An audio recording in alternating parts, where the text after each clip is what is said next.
apresentação sobre o potencial curativo do afeto. Eu disse ontem na comunidade que eu ia me emocionar enquanto eu falava, porque o afeto foi o que mudou minha vida. Sabe? Ano passado, em uma crise autística, eu me isolei do mundo, me isolei dos amigos, eu perdi contato com milhares de pessoas, milhares de centenas. Eu perdi mais de 80% dos pacientes que eu acompanhava. Eu perdi amigos, eu desorganizei minha vida financeira, desorganizei tudo. Mas eu montei uma ideia de uma comunidade. Por conta dessa hiperautistada que eu dei, eu me isolei total. Mas eu não me isolei da ideia do afeto. Porque foi uma coisa que eu persegui por muito, muito tempo. E agora a gente está com 170 pessoas nessa comunidade.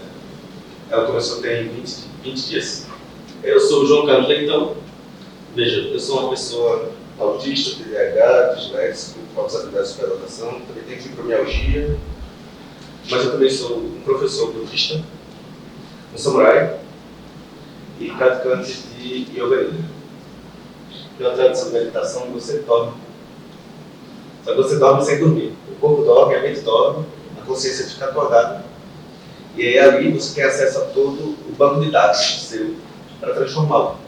Aí, por exemplo, que eu treino ficar mais sociável. Então, neurodivergências. Neurodivergências é um conceito normativista. Certo? O que há, na verdade, é a neurodiversidade como um todo. A base da humanidade é a neurodiversidade. Graças à neurodiversidade, nós temos instituições, nós temos essa cadeira que você está sentado, os óculos, a gente tem música, a gente tem filme, a gente tem toda a nossa cultura, tudo que faz a gente ser humano é graças à neurodiversidade. Porque senão nós seríamos que nem um bando de capivara. Vocês já viram no Rio? Tem lá um monte de capivara, elas estão todas iguaizinhas, com a mesma cara, de raivosa, sem motivo. Só que nós humanos, nós desenvolvemos, por uma questão genética, um transtorno real. Tipo, eu não chamo de transtorno do espectro autista, ou transtorno de déficit de atenção e hiperatividade.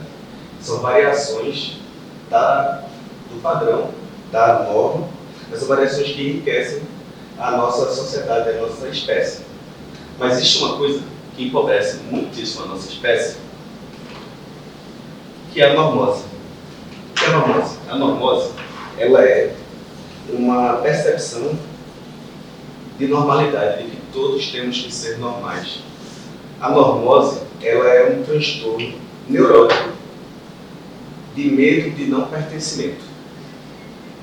Ela surge do desejo infinito de você ser reconhecido pelos outros como autoexistente. Imagine, todo o seu sofrimento na vida foi porque você queria ser amado. Você queria ser amado, reconhecido ou reconhecida de alguma maneira, para que você autovalidasse quem você é. Mas não é auto, é heterovalidação. Só que você precisa da validação externa para poder gerar uma validação interna. A humanidade ela chegou até aqui graças à transcendência dos aspectos genéticos. Por exemplo, não é genético compaixão por todos. Compaixão por todos é burrice da perspectiva genética. Mas nós temos uma sociedade baseada no beneficiar os outros.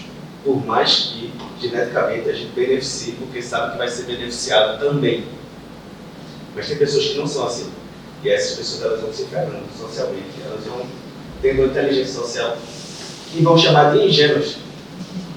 Essas pessoas ingênuas, elas são com neurodivergência. Veja, eu estou aprendendo hoje a cuidar de mim. Mas foi a vida inteira cuidando de todo mundo. Entretanto, essa neurodiversidade, por exemplo, ela foi a base da nossa espécie também. Por quê? Se fôssemos todos egoístas, nunca teríamos uma sociedade global. Se fôssemos todos bem executores e nada criativos, nunca teríamos toda a tecnologia que temos. Se fôssemos todos executores e nada viajados, nunca teríamos toda a filosofia que temos. Tudo isso parte da diversidade genética, que surge como a contradição da própria psicogenética da normose. A Legião Spectrum, portanto, representa mais do que um grupo de apoio. Ela é um movimento em direção a uma sociedade mais inclusiva e empática. O trabalho de Alex, tanto pessoal quanto comunitário, é uma prova viva de que quando as pessoas são apoiadas em suas singularidades, elas não apenas sobrevivem, mas verdadeiramente vivem. Esse impacto é evidenciado nas histórias de seus membros. Destaca a importância crucial da Legião na promoção de uma compreensão mais profunda e abrangente em neurodiversidade. A Legião Spectrum transcende a ideia de uma simples comunidade. Ela é um movimento vibrante e pulsante que redefine as fronteiras da inclusão e da compreensão da neurodiversidade. Com cada encontro, cada palestra, cada história compartilhada, a Legião fortalece a voz dos neurodivergentes, transformando o silêncio opressivo de outro momento em um coro de resiliência e mutualidade. Esse movimento não é apenas sobre criar um espaço seguro para seus membros. É sobre demolir as barreiras de preconceito e da ignorância, pavimentando caminhos para um futuro onde a singularidade de cada um não é apenas aceita, mas celebrada. A minha desregulação emocional é uma coisa neurodiversa. Ao fomentar um diálogo aberto e inclusivo sobre as nuances da neurodiversidade, a Legião Spectrum, ela sensibiliza e divulga, sensibiliza a sociedade, desafiando as noções tradicionais de normalidade e adequação. O compromisso da Legião com a educação, o apoio e o pertencimento é o testemunho da sua missão fundamental. Garante que cada membro, cada voz, não só seja ouvido, não só seja ouvida, mas também valorizada. A Legião Spectrum é uma prova viva de que quando unimos em compreensão e respeito, quando nos unimos em compreensão e respeito, podemos superar os estigmas e celebrar a riqueza da diversidade humana. O neurocosmopolitanismo é mais do que um conceito. Para muitos, as pessoas começam a ouvir essa palavra através da minha boca. É uma prática vital na Legião Spectrum, onde valorizamos a riqueza e a diversidade das experiências neurodivergentes. Esse princípio orientador não só celebra as diferenças, mas também nos impulsiona a construir pontes de entendimento e aceitação entre todos os membros da comunidade, sejam eles neurodivergentes ou neurotípicos. No cerne do neurocosmopolitanismo, encontramos o reconhecimento de que cada trajetória neurodivergente é única e que, ao abraçarmos essas singularidades, enriquecemos coletivamente nossa percepção do mundo. Na verdade, cada trajetória neurodiversa. Qual a diferença? É que neurodivergente é um termo ainda que separa neurotípicos e neurodiversos, neurodivergentes. O neurodiverso é todo humano que já respirou nesse planeta. Como eu falei, o neurocosmopolitanismo é um conceito que, se eu não me engano, surgiu nos Estados Unidos há cerca de uns 4, 5 anos, que busca promover um ambiente onde cada pessoa, especialmente aquelas neurodiversas, seja valorizada e aceita por suas características únicas. Por que eu especialmente? Porque são as pessoas que não são reconhecidas por suas características. E, na verdade, são reconhecidas negativamente por essas características. Isso faz com que o neurodivergente, e aí não é o neurodiverso, o neurodivergente tenha a autoestima na sola do pé. E a neurodiversidade, o neurodivergente, ele não é autista, TDAH, autoridade, disléxico. Ele é aquela pessoa com transtorno bipolar. É aquela pessoa com transtornos de personalidade. É aquela pessoa ansiosa desde criança, depressiva desde criança. Essas pessoas são neurodivergentes. Veja, essas pessoas são estigmatizadas tanto quanto uma pessoa com TDAH, quanto uma pessoa autista. E as pessoas ainda têm inveja das altas habilidades, que fazem com que você cresça como um esquisito, que só tem amigo velho. Eu vi meus amigos morrerem quando eu tinha 7 anos de idade. Eles tinham 80.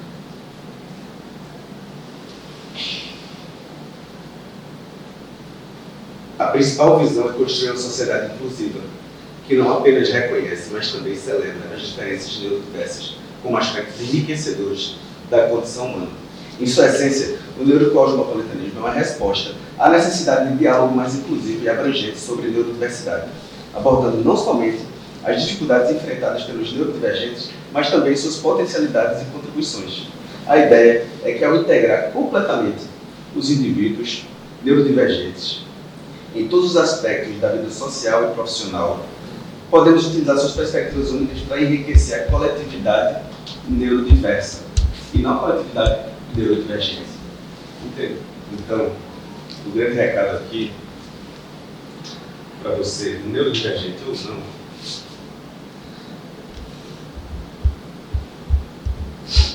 é que você nunca esteve só. Sempre fomos uma legião, pulverizada, em meio, não aos típicos como algo ruim, mas sempre nos sentimos sós, desamparados, não reconhecidos em nossas qualidades. Patins feios, quando na verdade éramos cisnes. Tenho adorado esse slogan que eu inventei do nada. Você nunca esteve só, somos a legião espectra. Obrigado a vocês. Ela significa várias coisas, veja que interessante. Os neurônios parecem pessoas, bota na mão para cima. E todos de cores diferentes. São neurônios e são pessoas. Todos de cores diferentes. E eles se encontram no centro. No centro, que significa o branco, que é a união de todas as cores, sem negar nenhuma cor. Esse centro é a singularidade de cada um. Não só as cores como pessoas diversas, mas as cores sobre cada característica diferente que juntas somam quem você é, sua singularidade. E aí, se você perceber, os neurônios estão em espiral. Porque o método é em espiral. Você vai ouvir falar sobre inteligência emocional milhares de vezes. Cada vez que você ouvir, você vai ter um ponto diferente daquela sabedoria. Você vai ouvir falar sobre singularidade, sobre dignidade, milhares de vezes. E cada vez que você ouvir, aquilo vai aprofundar um pouco mais o significado sobre dignidade e singularidade que você tem. Por isso que a ouro é em espiral. E as cores são as cores da diversidade sexual, da diversidade neural, da diversidade. São as cores do arco-íris, que é o grande símbolo de diversidade que a gente tem.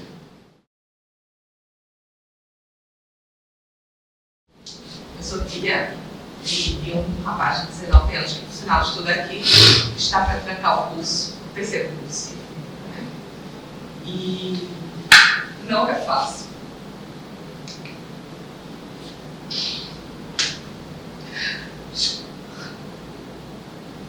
Eu não pedi desculpa por chorar em nenhuma vez. Fica à vontade.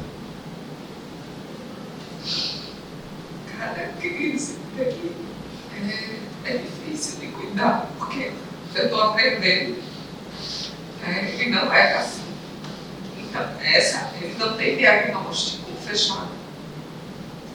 Eu descobri o toque quando ele era criança, mas a família e os pais nunca aceitam levar o psicólogo. Até chegar nesse tratado foram cenas terríveis familiares. E nos 14 anos, 16, ele foi tratado com toque, que tinha diversos tipos de toque. Já no estado perto de beirando o surto. E eu agi, né, fiz coisas horrorosas para poder garantir o direito dele de ter diagnóstico. E ele se tratou durante 2 anos, estava muito bem. Quando o médico tirou uma medicações, deixou só. Então hoje ele é diagnosticado toque de TAG, embora não tenha nenhum sintoma mais do toque. Só que ou mudou completamente a vida dele e a coisa, por tudo que eu já tenho lido, estudado, diagnóstico,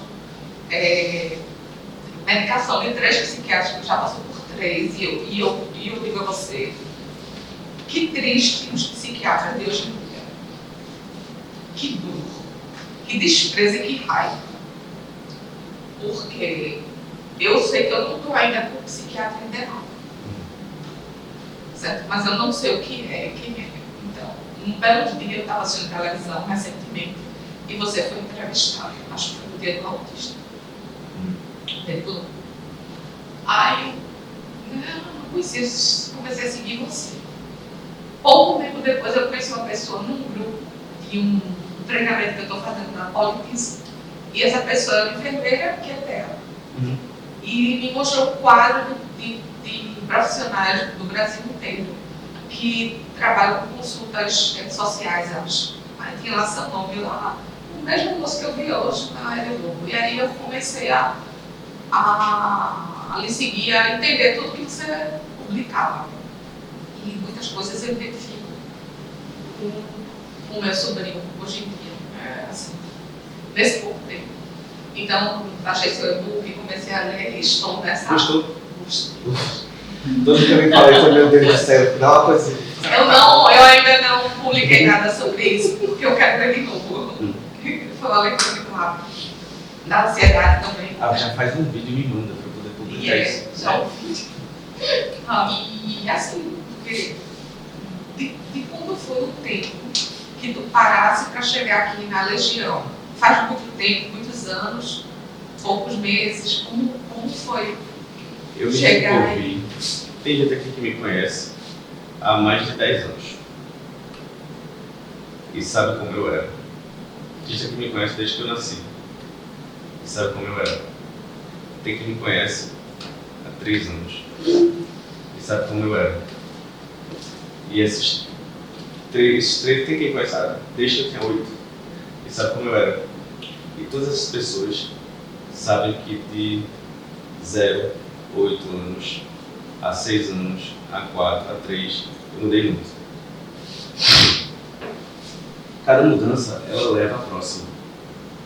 Cada mudança, ela necessita de se transformar em um patamar, onde aquela qualidade, ela se expressa sem esforço.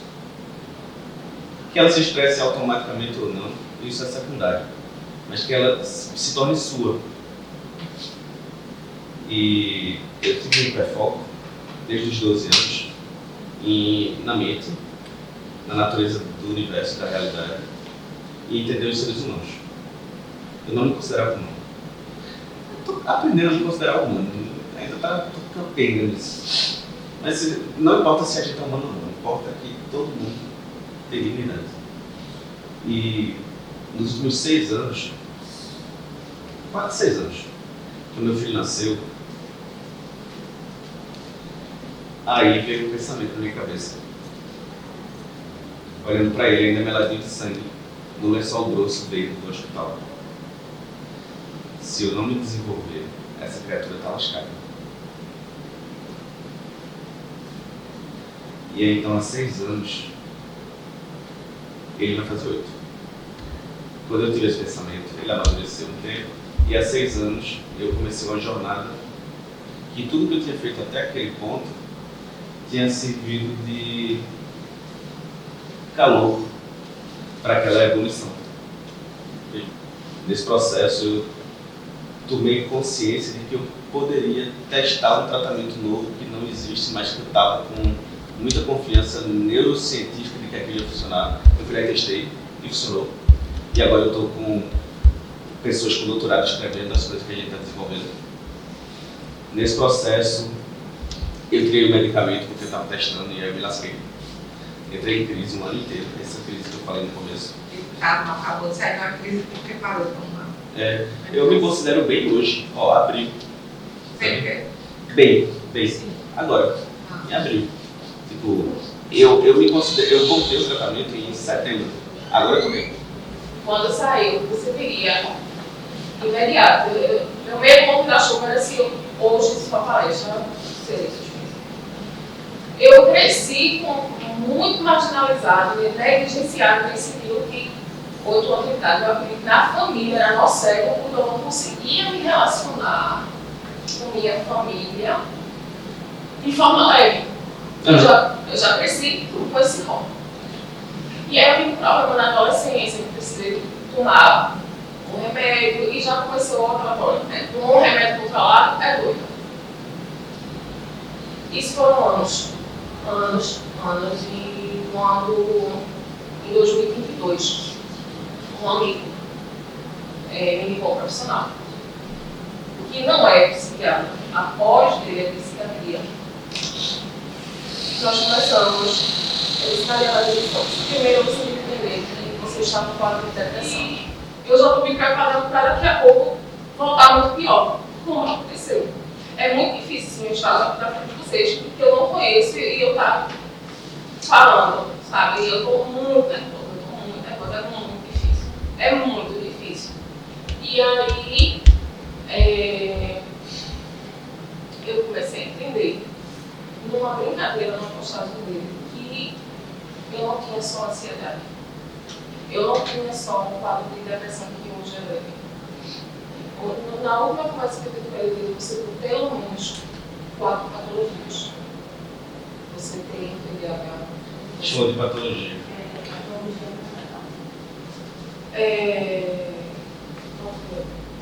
Eu tenho uma autonomia, eu tomo os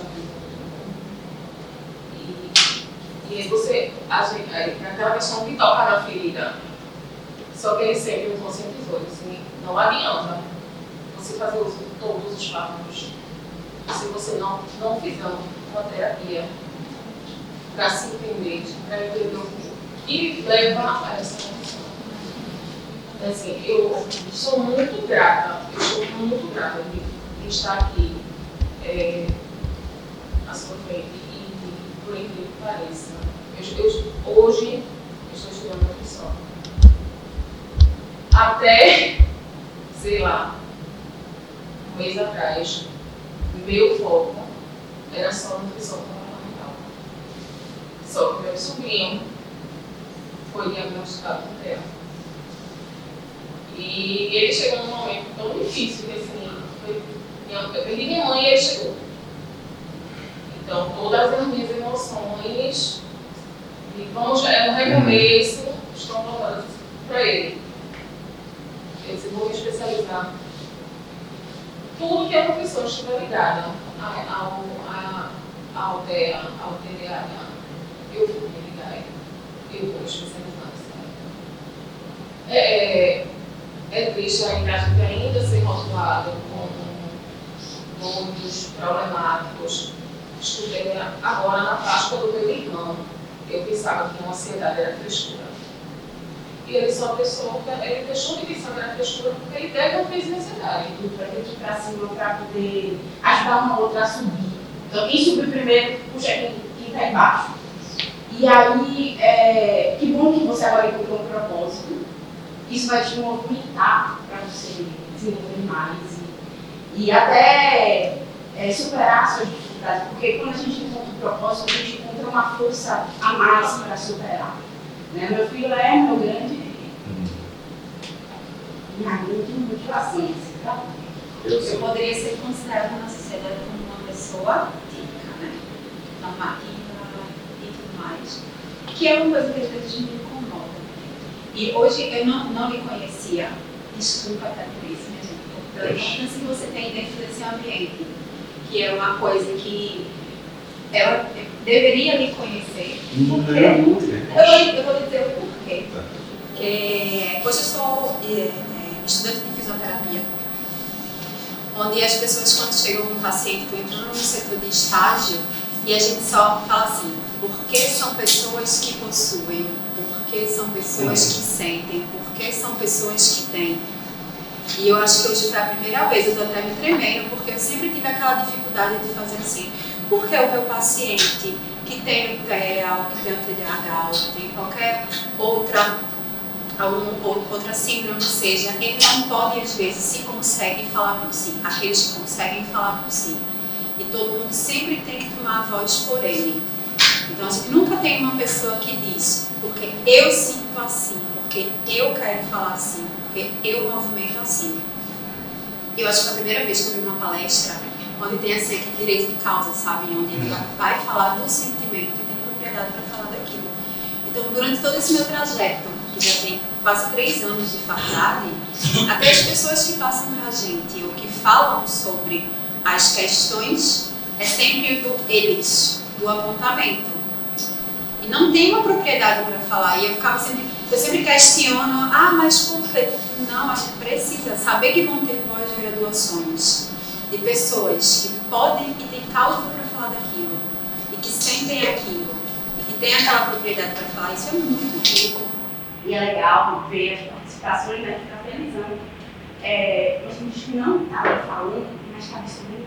Está acumulando calor. Está acumulando calor e quando é paciente chega para mim e fala assim, a comunidade não está fazendo bem nada. Eu nem estou falando nada, Rafa, mas eu estou ali, eu estou me identificando. Então, ninguém imagina, tem gente ali que está usufruindo já e partilhando e socializando, porque está pronto para esse momento de socializar e compartilhar, e gente que está ainda numa etapa, ainda muito para dentro ali daquele caroço, onde ainda não saiu aquela raizinha, sabe? Mas a gente encontrou um ambiente seguro para poder essa raiz sair. Ela está conseguindo ali ter um ambiente seguro, já tem uma luz, já tem uma água, está sendo nutrido. Mas chega um momento que isso vai desabrochar. A gente tem que ter essa paciência que cada um tem um momento diferente. Não quer dizer que não está acumulando calor. A transformação já está acontecendo, só que ela não é visível. Sabe uma coisa? A pessoa não consegue ter acesso à educação de qualidade, à saúde de qualidade, mas ela tem acesso a pessoas semelhantes. A chance dela se levantar depois de cada queda é muito maior do que dela se entregar ao fracasso. Porque ela tem uma mente do fracasso. E cada vez que a pessoa se levanta e dá mais um passo, aquilo ali ela precisa de muita energia. Só que, vendo as pessoas ao redor e tendo esse afeto dos semelhantes, na verdade não é dos semelhantes, é o afeto. Se fosse de pessoas diferentes, estava tudo certo, sabe? Só que, a gente tem uma dupla empatia uns pelos outros, porque a gente é parecido e se ferrou igual. É o dois motivos, a empatia por ser parecido e a empatia por ter se ferrado parecido. Então essa dupla empatia ela é muito mais poderosa. Isso acho que a pessoa, quando ela cai, ela não tem a sensação de perda de todas as energias, nem perda de potência. Veja, na última queda que eu tive, eu fiquei triste assim uns 15 dias quando eu percebi. Um desavisado poderia ter chamado de depressão. Mas foi um processo depressivo, sim. Um processo depressivo muito consciente e sem perda de sensação de potência. Assim, tem um vídeo meu, inclusive no Instagram, fixado.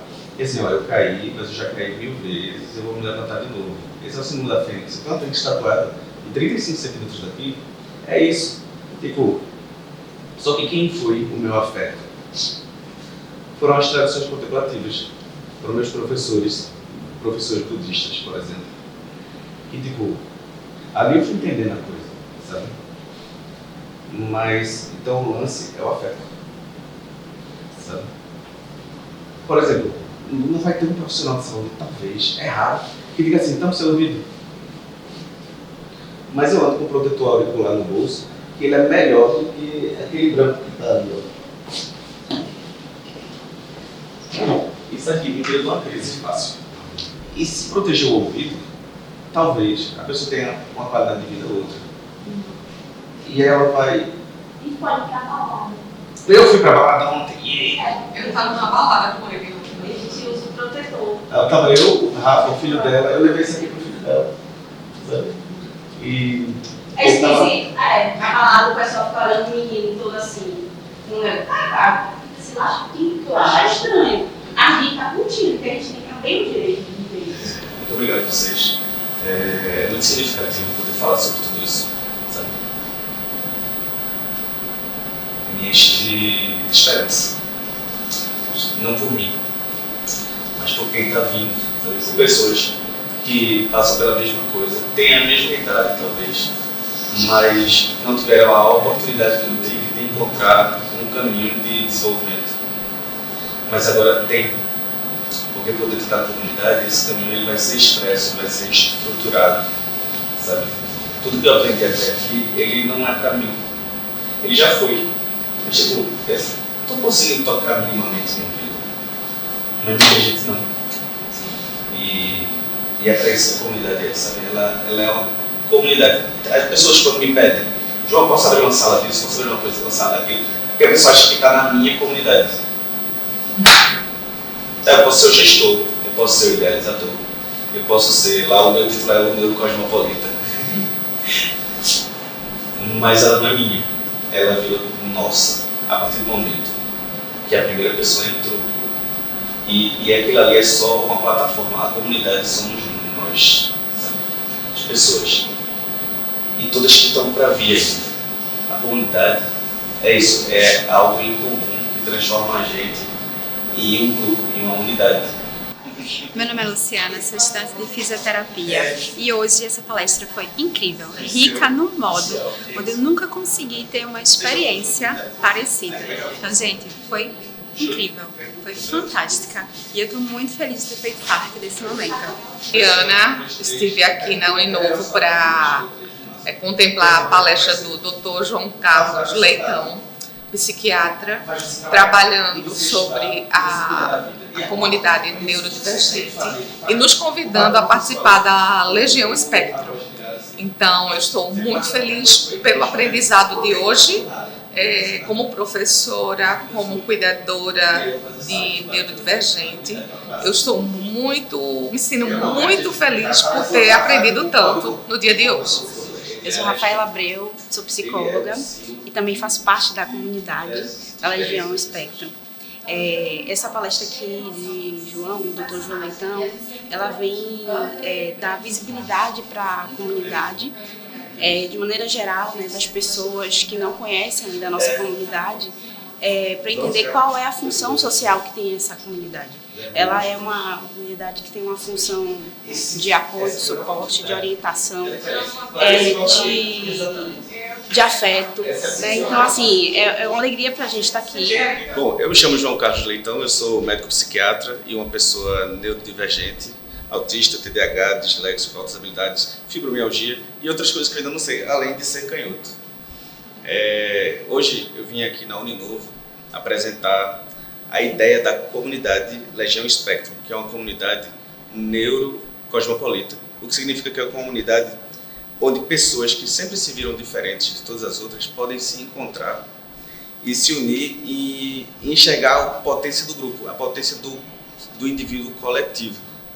Isso faz com que essa comunidade tenha uma potência muito grande de beneficiar muita gente que sempre se achou isolado, o esquisito, o diferentão, a diferentona, aquela pessoa sem grupo. Agora elas têm um grupo, nós temos um grupo que é uma comunidade, somos todos, que é a comunidade Spectrum. Então eu vim aqui no evento do World Creativity Day, que é um evento patrocinado pela Unesco, apresentar essa ideia, esse fenômeno, esse projeto, que é a comunidade e como ela pode beneficiar as pessoas neurodivergentes ao longo do tempo e ao longo do mundo todo, que eu não falei, mas a gente vai dar um jeito de traduzir simultaneamente tudo para fazer a comunidade, pelo menos em inglês e em espanhol também. Tamo junto demais.